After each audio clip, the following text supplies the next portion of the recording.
What if revealing your true self as a gay man destroys the career you've spent years building? Anthony Thompson stared at the polished mahogany desk in his corner office on the 32nd floor of a Manhattan tower, the question echoing in his head like a siren he could no longer silence. For 15 years, he had built Thompson Wealth Management into a seven-figure machine, advising CEOs, hedge fund partners, and old money families who trusted his calm precision and conservative instincts. No one knew the man behind the tailored suits and firm handshakes was gay.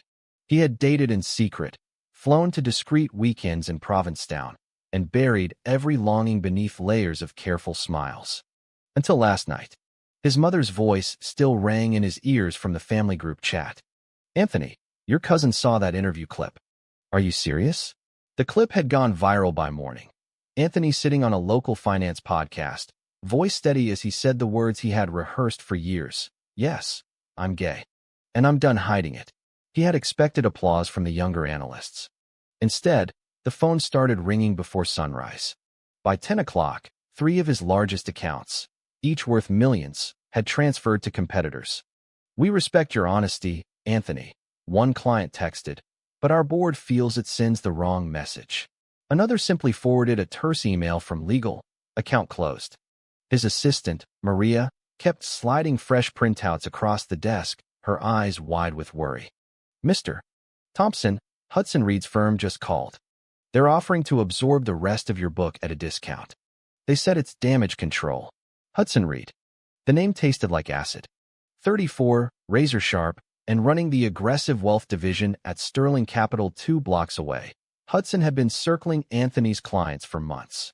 They had clashed at industry galas, exchanged polite barbs over golf, and once nearly came to blows over a contested trust account. Hudson was the golden boy, straight, married to a socialite, father of 2 picture-perfect kids, or so the press releases claimed. Anthony had always sensed something sharper beneath the charm, but today that sharpness was slicing his own throat. He stood, walked to the floor-to-ceiling windows, and watched the Hudson River glitter under the October sun. 35 years old, 6'2", dark hair still perfectly styled, yet he felt smaller than ever. His phone buzzed again, his younger brother, Ethan, texting from Boston. "Proud of you, man. Mom will come around. Call if you need to talk." At least one person in the family wasn't ashamed. Anthony exhaled, turned back to the chaos of his inbox, and made the call he had dreaded. "Hudson, it's Anthony. I hear you're picking up my pieces." The voice on the other end was smooth as ever. "Anthony, rough morning, I take it. Look, business is business. But if you want to talk strategy, off the record, I'm free for lunch." Anthony almost laughed. "Lunch with the man stealing my livelihood? Bull. Call it professional courtesy. 1 o'clock at Del Frisco's. My treat." The line went dead. Anthony stared at the receiver, heart hammering with equal parts fury and something dangerously close to curiosity. He had nothing left to lose. The restaurant hummed with the usual Midtown Power lunch crowd, crisp white tablecloths, clinking crystal, deals being sealed over $30 martinis.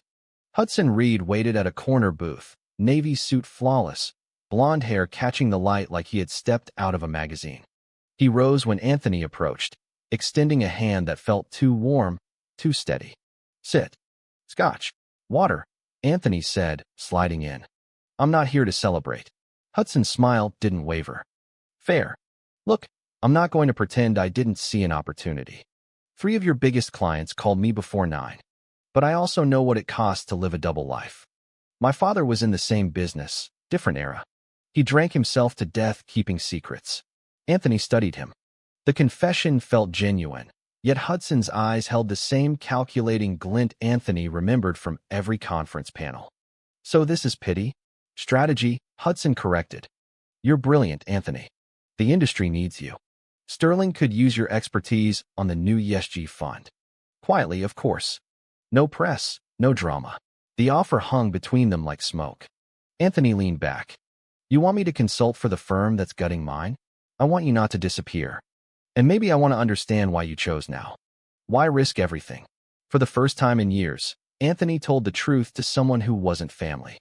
He spoke of the nights he lay awake wondering if success was worth the silence, of watching friends marry while he attended alone, of the panic attack last month when a client joked about those people ruining Wall Street values.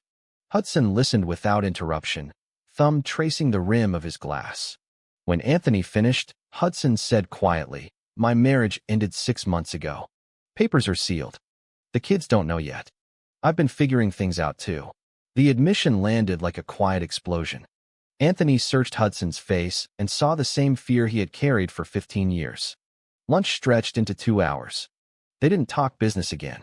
Instead, they traded stories. First kisses, first heartbreaks, the weight of expectations. By the time the check arrived, Anthony realized he had laughed for the first time since the podcast. Outside on the sidewalk, Hudson paused. "I'm not taking your clients if you don't want me to. I'll stall. But you need a plan, Anthony. And maybe a friend." Anthony nodded once, the autumn wind cutting through his coat. "I'll think about it." That night he sat in his empty Tribeca loft, laptop open to a spreadsheet of hemorrhaging accounts. His mother called again. He let it ring. Instead, he opened a new document and typed the first line of the life he was choosing. "I am gay, and I am still worth trusting." The weeks that followed felt like free fall dressed in suits. Anthony's office emptied client by client. The remaining loyal ones, mostly younger tech founders, stayed, but their portfolios couldn't offset the bleeding. He let Maria go with a generous severance and started working from the loft, fielding calls while the city lights blurred outside the windows. Family tension escalated. His father flew in from Chicago, face thunderous. "You built this life for us, son. Now you're throwing it away for what?" A statement. Anthony stood his ground in the living room, voice calm even as his chest tightened. "I'm not throwing anything away. I'm finally picking it up." His father left without dinner. His mother sent a single text. "We love you. We just need time." Friends divided too. College roommate Derek offered his guest room in Brooklyn. Old colleague Lisa from compliance sent daily memes and takeout. But others ghosted. Anthony felt the isolation like a second skin. Then Hudson started appearing, subtly at first. A coffee left at the lobby desk with a note. Strategy session? No strings. An invitation to a private panel on ethical investing where Hudson publicly credited Anthony's past research. Each gesture chipped at the wall Anthony had rebuilt. They met for runs along the West Side Highway at dawn, sneakers pounding pavement while they talked about everything except the stolen clients. Hudson admitted the marriage had been a performance. His ex-wife had known for years and finally walked when he couldn't pretend anymore. "I envied you," Hudson said one morning, breath visible in the cold. "You had the courage I was still faking." Anthony didn't answer right away. Instead, he reached out and squeezed Hudson's shoulder, brief, brotherly, yet charged. That touch lingered in his mind for days. Meanwhile, the industry whispered. Sterling Capital's aggressive poaching drew quiet complaints. One former client of Anthony's, a retired judge, called him personally. "I left because my partners pressured me. But I've watched you handle this with dignity. If you rebuild, I'm coming back." Small wins, but they mattered. By Thanksgiving, Anthony had stabilized a skeleton operation. He hosted a small dinner in the loft. Ethan, Lisa, and, after hesitation, Hudson. The four of them cooked turkey, opened wine, and for one evening the outside world disappeared. Hudson carved the bird with surprising ease, laughing at Ethan's terrible jokes. Later, while the others cleared plates, Hudson cornered Anthony by the fridge. "I stalled every transfer I could. 2 clients are wavering. But the board wants me to close the rest next week. I don't want to." Anthony met his eyes. "Then don't." The air between them thickened. Hudson's hand brushed Anthony's wrist, neither pulling away. "I'm scared too," Hudson whispered. That night, after everyone left, Anthony lay awake replaying the touch. For the first time, the future didn't feel like ruin. It felt like possibility. Winter arrived with a vengeance, and so did the real battle. Sterling Capital announced a hostile acquisition push against several of Anthony's remaining institutional accounts. Hudson was named lead negotiator, publicly. Behind closed doors, he texted Anthony every night. "I'm dragging my feet. Tell me how to fix this." Anthony rebuilt quietly. He launched a new podcast series, Authentic Wealth, interviewing gay, lesbian, and trans executives about resilience in finance. Episodes went viral. Sponsors trickled in. A boutique bank in San Francisco offered seed capital if he rebranded as Thompson Integrity Partners. The name felt right, raw, honest. His family slowly thawed. His mother visited for a weekend, hugged him tightly at the door, and cried while they walked the High Line. "I was afraid for you," she admitted. "But seeing you stand tall, I'm learning." His father sent a single email. "Proud doesn't come easy for me. Keep going." Hudson's own crisis deepened. His ex-wife filed for full custody, citing his lifestyle confusion in court papers that somehow leaked to industry blogs. The pressure from Sterling's board intensified: close the deals or step down. One Friday, Hudson showed up at Anthony's loft unannounced, tie loosened, eyes hollow. "They're forcing my hand. If I don't deliver your last 2 clients by Monday, I'm out. And they'll bury me in the press." Anthony poured him a whiskey. They sat on the couch, knees almost touching. "Then let them fire you. Come work with me. We'll build something real." Hudson laughed bitterly. "You trust me after everything?" "I trust the man who's been texting me at 3 a.m. about his kids. The man who's choosing honesty over bonuses." Silence stretched. Then Hudson leaned in, forehead resting against Anthony's. "I've wanted to do this since the first lunch." The kiss was tentative, tasting of fear and relief and 12 years of hiding. When they pulled apart, both were shaking. That weekend, they didn't leave the loft. They talked about childhoods, about the men they had almost become, about the future they might shape together. Hudson met Anthony's brother over video call and survived the protective grilling. Anthony cooked pasta while Hudson read aloud from a children's book he planned to give his own kids. Monday morning, Hudson walked into the Sterling boardroom and resigned. He cited irreconcilable values and publicly praised Anthony's integrity in a LinkedIn post that exploded across finance Twitter. The 2 clients he was supposed to steal called Anthony within hours. "We heard what happened. We're staying with you, and we're bringing friends." The reversal hit the industry like a seismic wave. Sterling's stock dipped. Analysts called it the Reed regret. Hudson's phone rang nonstop with job offers. He ignored them all. Spring brought new beginnings. Anthony's firm tripled in size within 90 days. The Authentic Wealth brand became a movement. Panels, media features, even a TEDx talk where he stood beside Hudson, no longer hiding their relationship. They kept it professional in public, but in private they were learning each other with the wonder of men who had waited too long. Hudson's custody battle turned in his favor once the press framed him as the honest father choosing truth over status. His children, 8 and 10, met Anthony over ice cream in Central Park. The older boy asked, "Are you Dad's boyfriend?" Hudson answered without flinching, "Yes. And he's one of the best men I know." Family dinners became regular. Anthony's parents flew east again. This time his father shook Hudson's hand and said, "Take care of my son." Awkward, but real. Challenges remained. A conservative columnist wrote a hit piece calling their partnership the ultimate conflict of interest. Anonymous threats arrived in the mail. Anthony woke one night to find Hudson pacing the bedroom, phone in hand. "What if I cost you everything again?" Hudson asked. Anthony pulled him back to bed.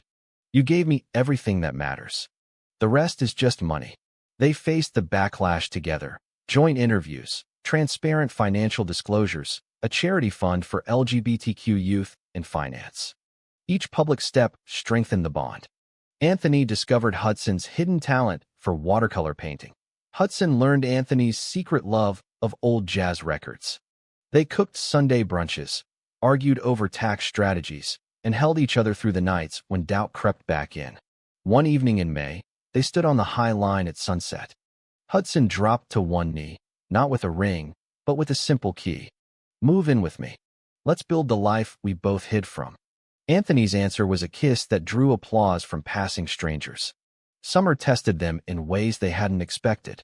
A major merger opportunity arose, an ESG fund worth $200 million that both their old firms had once chased. This time Anthony and Hudson pitched together under the new banner. The client, a progressive pension fund, loved their story of redemption and authenticity. But old rivals resurfaced. Sterling's former CEO leaked documents suggesting Hudson had shared proprietary data during his final weeks. The accusation threatened the entire deal. Anthony spent 3 sleepless nights reviewing every email, every transaction. Hudson sat beside him, shoulders tense. I didn't do it, Hudson said quietly. But I know who did. My old boss planted it to sabotage us. They chose transparency. Anthony called the pension trustees personally, laid out the evidence, and offered to step aside if needed. The trustees investigated, cleared them both, and doubled the fund size. The reversal was complete. The same board that once cheered Hudson's poaching now watched him thrive beside the man they had tried to destroy. That victory night, Anthony and Hudson stood on their new rooftop terrace overlooking the city. Fireworks from a distant celebration lit the sky. Hudson slipped an arm around Anthony's waist. Remember the day you asked if I pitied you? Anthony smiled. I remember the day you chose me instead of the deal. I chose us, Hudson corrected. And I'd do it 1,000 times. They danced slowly to music only they could hear. Two men who had lost everything and somehow gained the world. Friends noticed the change. Ethan flew in for a long weekend and declared them disgustingly happy. Lisa started calling them the power couple of ethical finance. Even Anthony's parents sent a housewarming gift with a note, "We're learning. Keep teaching us." By early autumn, Thompson Integrity Partners occupied 2 full floors in a revitalized downtown building. The walls displayed client testimonials alongside framed photos of Anthony and Hudson at pride events, family gatherings, and quiet mornings. Their story had become legend in certain circles, not scandal, but blueprint. One crisp October morning, exactly 1 year after the podcast that changed everything, Anthony stood at the same window where he had once felt his life ending. Hudson joined him, coffee in hand. Regrets? Anthony asked. Hudson shook his head. Only that I waited so long to stop pretending. He turned Anthony to face him. You didn't just save your firm. You saved me. They kissed softly, the city humming far below. Later that day, they hosted a launch party for their new scholarship program for LGBTQ students entering finance. Anthony watched Hudson speak to a room of bright-eyed interns, voice steady and proud. The man who once stole clients now mentored them. In the quiet after the guests left, Anthony pulled Hudson onto the balcony. What if I told you I'm ready for the next chapter? Hudson's eyes searched his. Marriage? Kids? Whatever you want. All of it. With you. The answer was sealed with another kiss under the same stars that had witnessed their first tentative touch. Looking back, the journey had been brutal and beautiful. Anthony had lost clients, respect, and nearly himself. Hudson had lost status, marriage, and certainty. Yet together they discovered that authenticity wasn't the end of success. It was the beginning of something deeper. Love, when chosen honestly, rewrote every contract, every prejudice, every fear. In the end, the greatest reversal wasn't the business deals or the reclaimed accounts. It was 2 men standing unashamed in the light they had once feared, proving that the truest wealth is the courage to live your truth and the grace to help someone else find theirs. Personal reflection. This story reminds me that hiding who you are exacts a heavier toll than any market crash. Yet the moment you stop pretending, doors you never imagined swing open. Anthony and Hudson's path shows that real strength isn't in vulnerability. It's the willingness to lose everything for integrity and still choose love over victory. If you're carrying a secret that's costing your peace, consider this. The people worth keeping will stay, and the ones who leave were never yours to begin with. Live openly, love deeply, and watch how the universe conspires to rebuild what prejudice tried to break. The lesson is simple. Your truth is your greatest asset, and sharing it can turn rivals into soulmates and losses into legends.